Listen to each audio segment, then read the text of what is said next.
घर जमाई। विकी को हमेशा किस्मत ने उसकी मेहनत से ज्यादा दिया।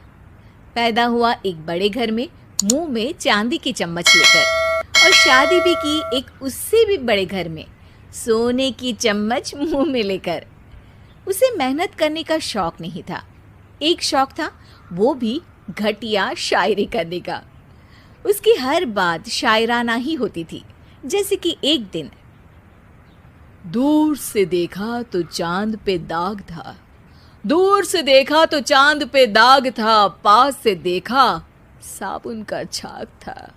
ठोको ताली। अरे ऐसी शायरी करोगे तो ताली तो पता नहीं, कोई तुमको ही ठोक देगा। शायरी वो बिल्ली है जो किसी का भी रास्ता रोक दे, और क्या मैं किल हूं जो कोई मुझे ठोक दे। मुझे तो आपसे बात ही नहीं करनी। मैं निकला था गाड़ी लेके, लेकिन दौड़ के जा रहा हूँ। मेरी शायरी कोई नहीं सुनता, मैं घर छोड़ के जा रहा हूँ। धीरे बोलिए जी, मम्मी पापा को पता चल जाएगा तो तुमको सच में तुम्हारे मायके भेज देंगे। सस्ते साबुन से मेरी कॉलर चमकी नहीं, सच में चला जाऊंगा, मेरी बात कोई धमकी नहीं। अगर शायरी ही सुनानी है तो सुनाओ, लेकिन कोई काम धंधा भी तो करो। मेरे पिताजी के पास बहुत पैसा है, तो घर जमाई बन के खा रहे हो, और कल जा रहे हो ना अपने मायके, तो आज ही चले जाओ मेरी बला से। हमें तो अपनों ने लूटा, गैरों में कहाँ दम था हमें। अरे चुप हो जाओ, तुमको मिर्जा गालिब की कसम। अरे जाना है तो जाओ, लेकिन पहले मेरे मम्मी पापा से मिलकर जाओ, वरना वो क्या सोचेंगे। लेकिन विकी अकेले ही अपनी कार लेकर अपने मायके यानी कि अपने खुद के घर पहुंच जाता है। अरे बेटा, तू अचानक, बहू कैसी है? अरे माँ, बहू तो बिल्कुल बदल गई है, मुर्गी हाथ से निकल गई है। अरे क्या हुआ बेटा? उसकी आती नहीं है, मेरी जाती नहीं है। मैं करता हूँ शायरी, उसे भाती नहीं है। मेरे पास उसका फोन आया था बेटा, सही कह रही है वो। तुमको काम करना चाहिए, तभी तो इज्जत मिलेगी। घर जमाई बनके सास ससुर के पैसों पर कब तक ऐश उड़ाते रहोगे? मेरी जिंदगी में हर तरफ से उंगली हो रही है, फोन पर मेरी चुगली हो रही है। अरे चुगली नहीं कर रही थी बहू, वो तेरा भला चाहती है बेटा। सूखे हुए कपड़े को भी गीला कह रहे हैं लोग, चुगली करने को मेरा भला कह रहे हैं लोग।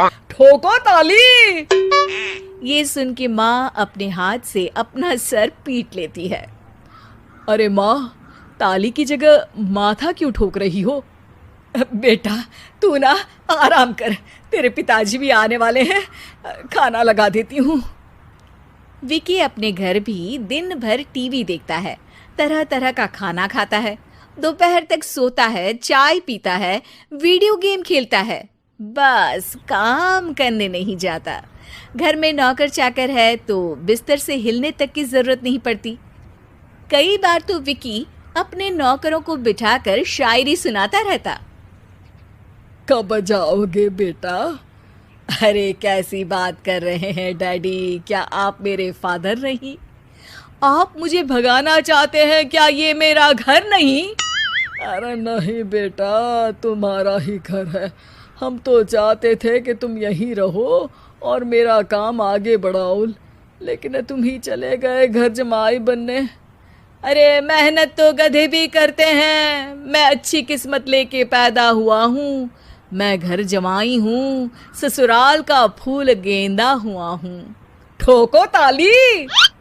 पिताजी और माँ सच में ताली बजा देते हैं।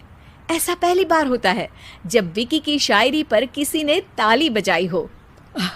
अरे आप लोग सच में ताली बजा रहे हैं? हाँ हाँ बेटा, तुम्हारे ससुर का फोन आया था, बोला जब तक घर जमाई जी कोई काम ना करने लगे हमारे यहाँ मत भेजना। अब तू तो काम करने से रहा और तुझे रहना भी है हमारे घर में ही, करेगा भी शायरी ही। और बार बार ठोको ताली बोलेगा तो आदत डाल ही लेते हैं ताली ठोकने की। विकी उसी वक्त खड़ा होता है और बहुत गुस्से में सीधे ससुराल के लिए निकल जाता है। फिर से आ गए? लेकिन सुमन को देखते ही विकी पिघल जाता है। अब सुमन, आई एम सॉरी, आज से ना मैं सिर्फ शायरी ही नहीं बल्कि काम भी करूँगा। तुम अपने ऑफिस में बात कर लेना, कोई भी मेहनत का काम कर लूँगा। मैं घर जमाए बन के रहूँगा लेकिन काम करूँगा और इज्जत से रहूँगा। मतलब सिर्फ तुम नहीं आए हो, तुम्हारे साथ तुम्हें अकल भी आ गई है। मैं अपने कारखाने का मैनेजर बनाता हूँ तुमको, कल से मेरे साथ चलना वहाँ। थैंक यू ससुर जी। थैंक यू से काम नहीं चलेगा, एक शायरी सुनानी पड़ेगी। है जरूर। ससुर के पास पैसा होते भी मेहनत जिसको भाई है, वही सच्चा दामाद है, वही अच्छा घर जमाई है। ठोको ताली। सब विकी की शायरी पर ताली ठोक देते हैं। शिक्षा, जब किस्मत आपको बहुत सारा दे दे तो उसकी कद्र करनी चाहिए और मेहनत करना कभी नहीं भूलना चाहिए।